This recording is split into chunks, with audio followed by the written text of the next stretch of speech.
Assalamualaikum dan salam Malaysia Madani. Anda bersama saya Dilela Kadir dalam Berita Pagi. Perdana Menteri Datuk Seri Anwar Ibrahim optimis Jabatan Kastam Diraja Malaysia JKDM mampu capai sasaran kutip hasil RM56 bilion tahun ini. Tahun lepas JKDM berjaya mengutip hasil RM55.1 bilion melepasi sasaran RM53.5 bilion. Dan saya percaya insya-Allah target kita unjuran bagi tahun 2024 ini akan bukan saja dapat dicapai, tapi kalau diurus dengan seluruh semangat yang ditunjukkan pada hari ini, luar biasa semangatnya, saya yakin insya-Allah kita akan melepasi target itu. Perdana Menteri berucap pada majlis sambutan Hari Kastam Sedunia ke-42 di Putrajaya.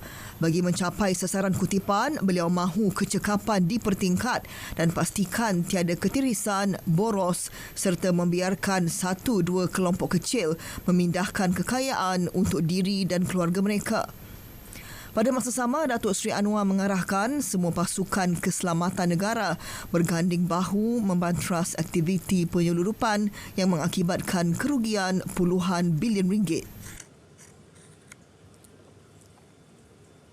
Sementara itu, bagi menghargai usaha warga JKDM yang menjadi antara tonggak ekonomi negara, Perdana Menteri beri jaminan bonus untuk mereka tahun ini akan lebih baik berbanding sebelumnya. Turut diumum peruntukan perumahan JKDM dinaikkan kepada RM50 juta dan akan ditambah jika ada keperluan. Memandangkan prestasi JKDM itu yang membanggakan, maka peruntukan awal yang 20 juta itu kita tambah untuk custom saja RM50 juta.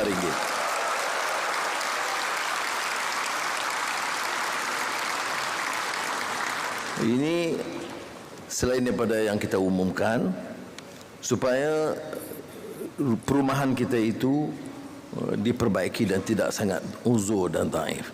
Selain daripada usaha untuk membina projek-projek perumahan baru.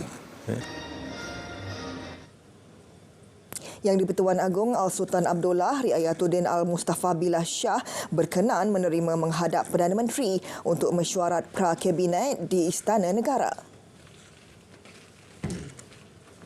Istana Negara menerusi catatan di Instagram dan Facebook rasmi memaklumkan sesi itu cukup istimewa buat kedua-dua pemimpin, khususnya Al-Sultan Abdullah. Ia mesyuarat terakhir sebelum Seri Paduka menamatkan tempoh pemerintahan sebagai Yang di-Pertuan Agong pada 30 Januari.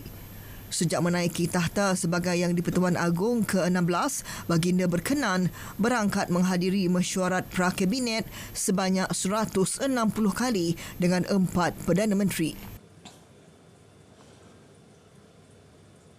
Kepengerusian ASEAN oleh Malaysia pada tahun 2025 perlu dimanfaatkan sebagai pemangkin dalam mencapai sasaran Tahun Melawat Malaysia 2026. Untuk itu, Perdana Menteri mahu pembangunan prasarana dan produk pelancongan dipercepat melibatkan kerjasama kerajaan dan sektor swasta.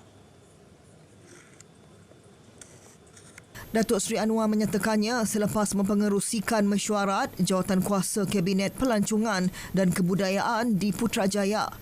Menurut beliau, sektor pelancongan berupaya menjana aktiviti ekonomi dan mewujudkan kesan limpahan kepada sektor ekonomi lain yang berkaitan. Ini termasuk dalam meningkatkan pendapatan rakyat terutamanya di luar bandar. Perdana Menteri turut menekankan pentingnya mempermudah dan mempercepat proses kelulusan berkaitan serta menambah baik operasi khususnya di lapangan terbang. Sebuah badan penarafan tunggal program pendidikan latihan teknikal dan vokasional TVET akan diwujudkan tahun ini. Timbalan Perdana Menteri yang juga pengerusi Jawatankuasa Majlis TVET Negara, Datuk Seri Dr. Ahmad Zahid Hamidi menyatakan tujuannya bagi menyeragamkan kualiti program yang ditawarkan. Ianya adalah untuk mempersesuaikan semua kursus-kursus TVET berdasarkan kepada permintaan daripada industri.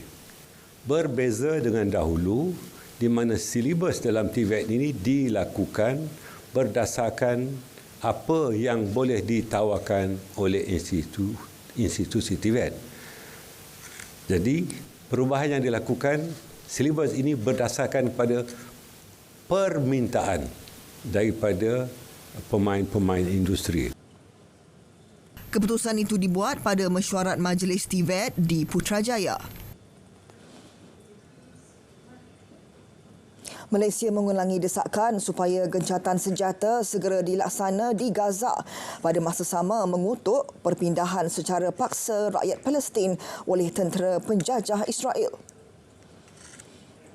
Perkara itu ditegaskan Menteri Luar Datuk Seri Muhammad Hassan yang mengetuai delegasi Malaysia pada debat terbuka Majlis Keselamatan Pertubuhan Bangsa Bersatu PBB di New York.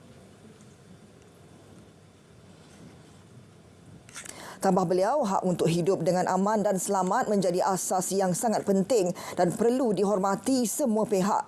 Justeru Malaysia menyeru supaya agensi PBB dan organisasi bantuan diberi akses untuk menyediakan keperluan penting tanpa kelewatan dan halangan. Kaunter fizikal pengkalan data utama padu akan diperluas di setiap pejabat daerah dan tanah di Negeri Sembilan bermula Februari.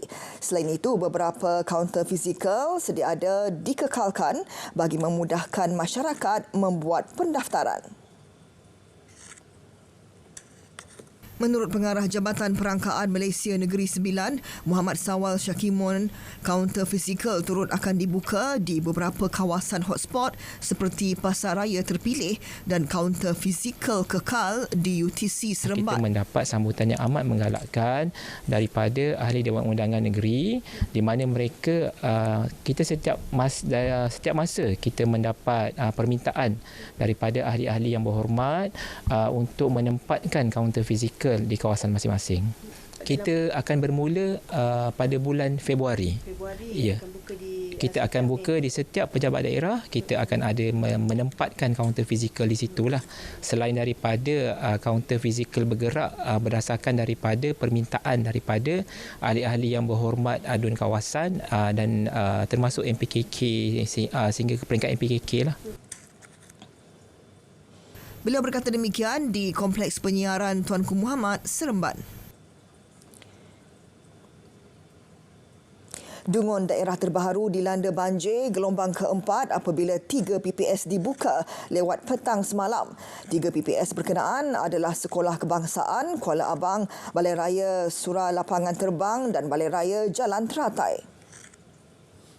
Sekretariat Jawatankuasa Pengurusan Bencana Negeri memaklumkan setakat 6 pagi tadi jumlah penduduk terjejas banjir sedikit meningkat kepada 63 orang. Marang merekodkan 31 penduduk manakala Dungun 32 orang daripada 17 keluarga. Ketika ini hujan masih lagi berlaku di beberapa daerah terutama di Setiu, Kemaman dan Kuala Terengganu.